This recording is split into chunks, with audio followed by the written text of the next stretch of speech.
Nasir e bike Salgare, आता पेट्रोलला करा bye bye. घरी घेऊन या इलिगो कंपनीची ई बाईक, तेही फक्त 40,000 रुपयांपासून पुढे।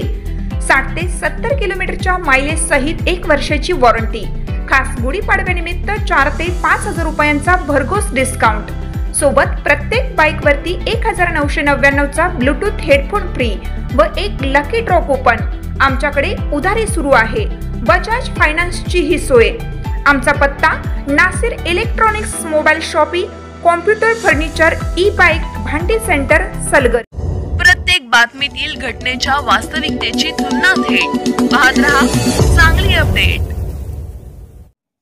आणि आता काळांतरानं वेगवेगळे शासन काँग्रेस पक्षाच्या काळात खूप मोठा या ठिकाणी ह्या विकास संस्थांना ताकद द्यायचा प्रयत्न त्या ठिकाणी झाला आणि आता सुद्धा भाजप सरकार जरी असलं तर त्यांनी सुद्धा विकास संस्थांना अजून ताकद कशी देता येईल याबद्दल काही विषय मीटिंगमध्ये मांडले। परवा एक नवीन विधेयक सुद्धा सरकारचं बाबतीत एक विद्यापीठ निर्माण करायचं त्यांनी आणलं आणि जरी आम्ही वैचारिक दृष्ट्या भाजपच्या विरोधात असतो तर त्या विधेयकाला आम्ही पाठिंबा दिला, कारण सरकारला जर तुम्ही ताकद देत असता तर आम्ही पाठिंबा देऊ, असं त्यावेळेस सुद्धा झालं। यातनं पत्रकारांनी काय ते नवीन बातमी घेऊ नये, कारण काय बोलायची अडचण झाली, काय बोललो तर कुटुंब सुधारणा स्वर्ग गाठायचे दिवस झालेले आहे। ते अजून पुढे बोललो तर त्यामुळे त्यात घेऊन निवडणूक झाल्यावर सगळ्यांनी एकत्रित येऊन कामकाज केलं पाहिजे। त्यामुळे आमची अपेक्षा होती की आमदार यावेळेस आता त्यांना काय काम लागलं येऊ शकले नसतील। आमची अपेक्षा होती की सगळंच माझी आमदारांना तुम्ही बोलवायला पाहिजे होतं, पण काय तुम्ही न बोलवल्यामुळे जरा त्या ठिकाणी अडचण निर्माण झाली।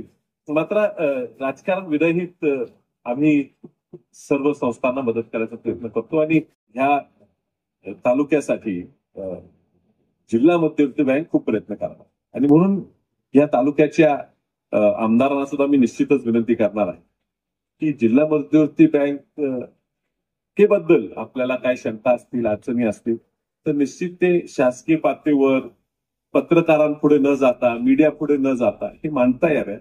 प्रत्येक गोष्ट आम्हाला आवडते जिल्हा बँकेची अशी नाही, माझ्याही तक्रारी आहेत तर त्या कुठेतरी गुप्त दारात करावे लागतात। त्यांनी आर्थिक संस्था आणि आर्थिक संस्थेबद्दल बोलून दुर्दैव आहे एखाद्या बातमीमुळे उद्या लोकांनी ठेवी काढून घेतल्या, संस्था अडचणी झाली आणि सोलापूर तुमचा शेजारचा जिल्हा आहे, त्या सोलापूर जिल्ह्यात जिल्हा मध्यवर्ती बँक अडचणीत आली आणि जिल्हा मध्यवर्ती बँक अडचणीत आल्यामुळे सगळ्या विकास सोसायटी अडचणीत आल्या।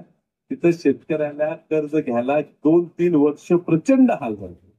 पुन्हा आपल्याकडेच प्रशासक असलेले कोथमिरे साहेब तिथं प्रशासक झाल्यावर त्यांनी मग थेट कर्जपुरवठा सुरू केला। आता कुठेतरी परत शेतकरी चुरळा आलेले आहेत। तर सांगलीकडनं पेठवर जाणारा रस्ता आहे तो 46% बिलोनी टेंडरचा, 46% बिलो।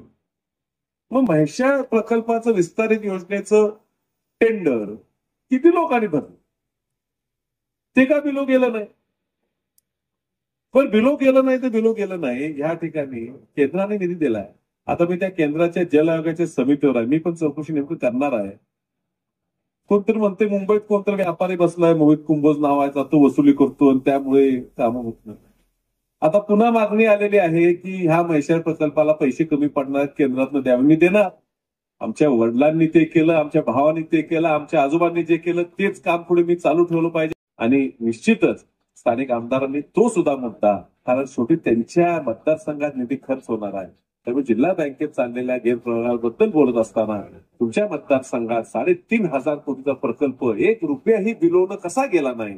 टेंडर होत असताना एवढे कॉन्ट्रॅक्टर लोक आहेत, कुणीच कसं काय कमी केलं नाही? आणि काम होत असताना 3 फुटाने खोदायची पाईप 1 फुटच खोदून कशी काय व्हायला लागली आहे, हा प्रश्न कुणीतरी विचारला पाहिजे। त्यासाठी आमदारांनी थोडा मतदारसंघात वेळ द्यावा अशी मी विनंती करतो। माझं काय राजकारण नाही, तक्रार नाही, पण मीही कुठे कमी पडत असतो। आपणही दोघं मिळून, सगळे लोकप्रतिनिधी मिळून ह्या तालुक्याला चांगलं पाणी मिळालं पाहिजे आणि ज्या वेळेस तुम्हाला पाणी मिळेल त्या पाण्याने तुमची पिकं घेत असताना तुम्हाला कर्ज पुरवठा झाला पाहिजे आणि तो कर्ज पुरवठा होण्यासाठी त्या संस्था टिकून राहायला पाहिजेत, ह्या सक्षम झाला पाहिजेत।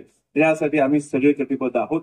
हे एकदा काय झाले, बोलता बोलता मी पण खूप गोष्टी बोलून जातो, मलाही भान राहत नाही आणि त्यामुळे परवा बोलता बोलता काहीतरी बोललो, बातमी तयार झाली, त्यामुळे जनरल सरांचं ते रेकॉर्डिंग चालूच आहे, त्यामुळे त्यांनी सांभाळून घ्यावं आणि ज्या वसंतदादांच्या विचाराने आम्ही कामकाज करतो त्या वसंतदादांच्या पुरोगामी विचारानेच पुढची आमची राजकीय वाटचाल असणार.